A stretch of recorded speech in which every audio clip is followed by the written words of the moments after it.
Olá pessoal, tudo bem? Como vocês viram aqui, hoje a gente vai ter uma aula sobre as questões de humanas no Enem.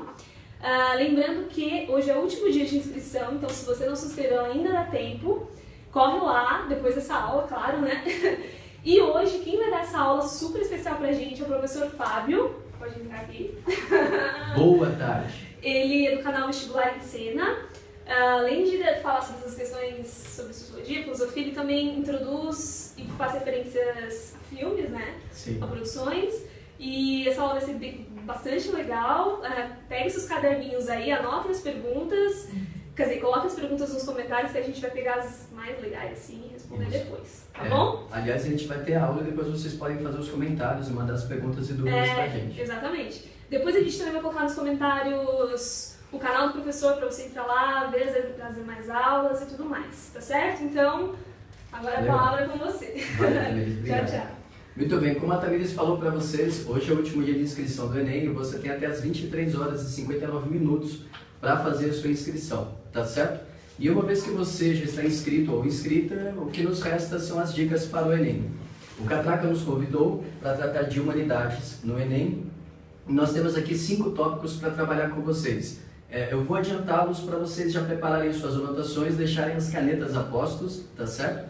O nosso primeiro tópico a gente fala um pouquinho a respeito do que foi o Enem em 2009 e em 2015, para você ter uma ideia do que é o Enem ontem e hoje. O segundo tópico, nós temos que ter uma ideia de por que chamam o Enem de marxista. Em terceiro momento, a gente vai tratar dos principais temas de filosofia, depois no quarto momento, os temas de sociologia e por fim, o que nos toca é sugerir alguns filmes para vocês estudarem. Tá certo? Bora para o primeiro tópico? Bom, não, é o primeiro. Não, esse é o quarto, terceiro, oi. Opa, teve aqui agora sim. Vamos lá. O Enem ontem e hoje. Uma rápida história para nós. Como vocês sabem, o Enem ele foi criado em 1998 e naquela época a proposta era avaliar o ensino médio brasileiro. Acontece que ele tinha 63 questões e em 2009 ele passou a ter o perfil que ele tem hoje, 180 questões divididas em 2 dias, tá certo?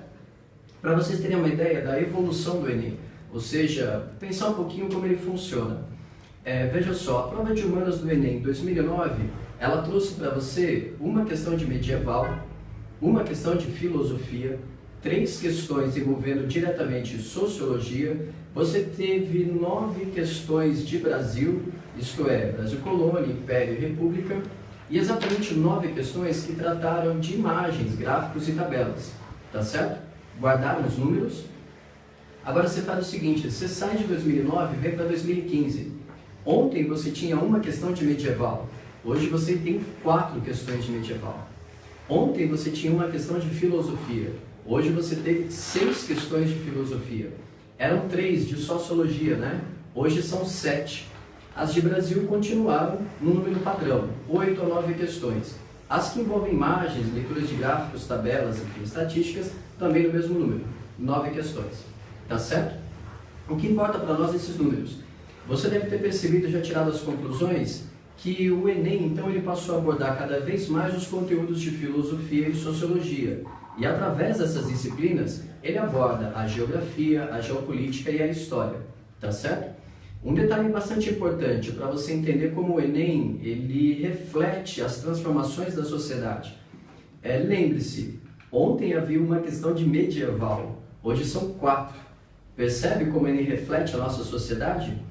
Por último, mas não menos importante, que fique claro, o Enem está cada vez mais conteudista. A proposta original era fazer com que o Enem tratasse de atualidades, temas bastante contemporâneos, que, enfim, envolvam os temas ali no calor do momento. Agora, hoje, se você pega a prova de 2014 e 2015, essas provas elas têm uma pegada um pouco mais conteudista, tá certo? Bom, esse é o território para a gente começar. O nosso segundo tópico, vejamos, por que chamam o Enem de marxista? Esse é o tema que a gente sabe que pode ser delicado, mas vamos enfrentá-lo, tá certo? De certo que você deve ter acompanhado nas redes sociais, nos últimos 2 anos, uma certa conversa de que o Enem pratica doutrinação marxista. Vamos devagar com esse andor, porque o santo é de barro. Você que é um bom vestibulando e vestibulanda, você tem que ter frieza técnica para não se envolver nesses mimimis de redes sociais e deve conhecer bem o perfil de uma prova. Porque dizem que o Enem é marxista. O Enem envolve geógrafos, sociólogos e historiadores que fazem, de fato, uma interpretação marxista da sociedade. Agora que fique claro, qual é o impacto disso? Isso pode ser uma coisa importante para você entender que a tua vida em sociedade não é a extensão da tua natureza. Ou seja, a tua vida social, sim, ela é definida por condições econômicas, critérios políticos e impactos culturais. Combinado? Portanto, como a gente costuma dizer numa leitura um pouquinho mais técnica, o teu ser social, ele é motivado por condições econômicas que definem as políticas, que definem as culturais, que por sua vez definem as econômicas. Ora, enquanto ser social, nós somos moldados também pela sociedade. E é dessa forma, então, que o Enem vai trabalhar esse marxismo. Se vocês me permitem um exemplo, nós tratamos aqui do Enem de 2009, né? Estamos nele ainda. Você vai encontrar um cara chamado E.P. Thompson, Edward Thompson. Você vai lá correr na prova e vai notar que esse cara foi um grande amigo do Eric Hobsbawm. Juntos eles fundaram a New Left Review. Calma aí, é uma revista britânica que estuda as condições culturais como formas de resistência política. Você vai pegar essa questão para você entender como que você sai dos 1700, vai para os 1800 e funda uma revolução industrial. O importante para você aí é você entender como a noção de trabalho, que era servil, agora passa a ser assalariada. Percebe? O que importa para você, como as condições sociais, definem o trabalho. Um outro exemplo, voltamos para 2015. Você tem uma citação na prova do ano passado, que envolve uma citação do Museu do Folclore, o Museu de Fortaleza. Essa citação fala para você o seguinte, olha, o domínio da tecnologia elétrica, ou melhor dizendo, o domínio da luz, acabou redefinindo a nossa relação com o tempo. Faz com que a noção de dia se expanda e então nós nos tornamos cada vez mais produtivos. Ou então a sociedade, enfim, as condições econômicas e financeiras nos estimula a ser cada vez mais produtivos. Percebe? Portanto, sim, o Enem trabalha com o marxismo para que a gente entenda as condições econômicas, como elas impactam o nosso ser. Por último, mas não menos importante, que fique claro, o Enem não trabalha só com autores marxistas. Em 2012 ele citou Habermas para vocês, ele cita Kant. Em 2014 ele citou Hannah Arendt, que foi uma grande crítica do marxismo. O ano passado houve citação de Weber. Inclusive o pai do Chico esteve na prova, o Sérgio Buarque de Holanda, que lia Weber no original e traduzia para o Gilberto Freire. Ou seja, uns caras que fundaram as nossas ciências sociais nos anos 30. Combinado? Portanto, evitem polêmicas, mantenham a frieza, dominem bem o conteúdo da prova, porque cada vestibular tem o seu perfil, e boa sorte. Perfeito? Vamos adiante. O nosso terceiro tópico, os temas de filosofia. Aqui nós temos uma proposta importante. Você vai abordar filosofia no Enem, né? Uma palavra para você. O Enem e a filosofia envolvem epistemologia. Explico. Episteme é conhecimento, logia é estudo. Epistemologia é você estudar diferentes teorias do conhecimento. Quer um exemplo? Basicamente, eu e vocês, seres racionais, temos duas formas de fabricar conhecimento. Ou de maneira lógica, abstrata, racional, isto é, você numa aula de física e química, ou então você precisa de bons exemplos sociais para que você se aprimore. Então, das duas uma. No Enem, das duas uma. Ou você é idealista, você pega uma estrada que começa em Platão, passa por Santo Agostinho e vai parar em Descartes, ou você é empirista, materialista. Você pega uma estrada que começa em Aristóteles, passa por Tomás de Aquino e vai parar nos britânicos, John Locke e David Hume. A diferença entre esses caras, ou você tem ideias inatas, a lógica, a tua razão é mais forte, isto é, você sempre pensa melhor antes de agir, em Platão até Descartes, tá certo? Idealismo. Ou você é uma tábula rasa e é moldado pelas circunstâncias, você é fruto do meio. De Aristóteles, até os britânicos, realismo e empirismo. Combinado? Epistemologia, teoria do conhecimento. Bacana? Tomaram nota? Bora para a sociologia. Os nossos temas de sociologia, digamos assim, nós podemos pensar da seguinte forma. Num primeiro momento, a sociologia, as questões que envolvem sociologia vão colocar você diante da seguinte questão. Você aí na sua cidade, no seu bairro, você já teve a sensibilidade de tentar distinguir o que é a paisagem natural da cidade e o que é a paisagem social dessa mesma cidade? Isso é uma coisa importante para você entender como nós transformamos a cidade. Em outras palavras, as questões de sociologia flertam também com geopolítica e geografia. Ou seja, me diz uma coisa, a tua cidade, ela é feita para circular pessoas ou mercadorias? Tudo bem, você não gosta de leituras tão dualistas assim. Então vamos tentar entender de que forma que a prefeitura e o governo da tua cidade leem essa cidade. A cidade é feita para circular cultura? A cidade é feita para circular só mercadorias? Mercadorias e pessoas? Leva isso adiante. Combinado? No segundo ponto, as questões de sociologia tratam de uma relação bastante interessante que nós, eu e vocês, brasileiros e brasileiras, temos com o nosso país. Quais são os nossos principais pavilhões nacionais? Os nossos símbolos nacionais? Isto é, o que é ser brasileiro e brasileira? Percebe? Que comunidade imaginada que é essa? Aí aqui você tem que dar um pulo lá no Brasil Império, no século XIX. Você sabe que lá foram fundados os nossos principais pavilhões, símbolos nacionais. E no segundo momento, a hora que você sair do Brasil Império, você vai para o período do Vargas. E aí você vai encontrar sempre, desde 1998, questões que envolvem o governo Vargas, principalmente no que toca à cultura, tá certo? Isto é, elementos simbólicos. Que é um desafio para você entender essa proposta e essa pegada? Faz o seguinte, puxa pela tua memória as manifestações de 2013, que ocorreram na Copa da América e vem até agora. Escuta uma coisa, por que brasileiro, quando vai fazer política e vai para a rua, ele usa a camiseta da seleção de futebol? Curioso, porque nos parece então que o brasileiro ele opta por fazer um contorno, ele vai para o futebol para poder fazer política. Será que não tem uma relação um tanto torta aí? Porque um jogo de futebol ele tem 90 minutos, ou você ganha ou você perde. Ou você é o time A ou você é o time B. O jogo de futebol é um jogo de soma zero. Política para um brasileiro pode ser lida dessa forma? Também é um jogo de soma zero? Então, estão entendendo?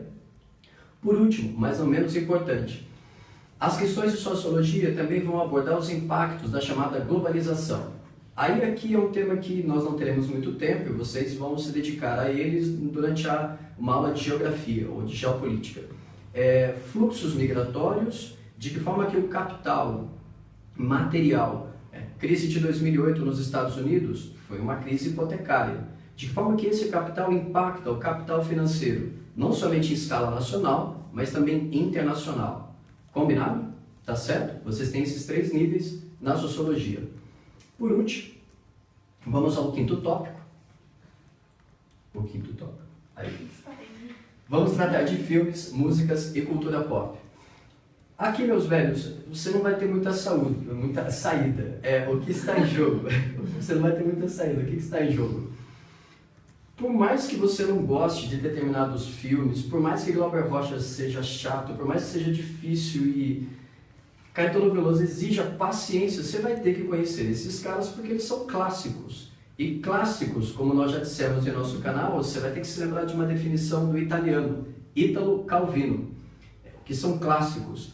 São culturas, obras sobre as quais existe um enxame de interpretações. Ou seja, sempre se falaram dela, se falam dela ainda hoje, falarão a respeito delas por um bocado de tempo. Vou dar um exemplo, vamos direto ao ponto. Você vai ter que conhecer um disco chamado Chega de Saudade. Anotaram? Chega de Saudade, João Gilberto. Bacana? Uma segunda obra da cultura brasileira, para você avançar adiante, Wave, Tom Jobim, Wave. Anotaram? Tem uma girafa na capa, lindo, uma obra-prima da bossa nova. No terceiro momento, você vai ter que conhecer Panis et Circense. Imagino que isso os seus professores já falaram um bocado para você. De fundo, atrás desse disco, tem uma banda maravilhosa que você vai ter que conhecer, Os Mutantes. Tomaram nota?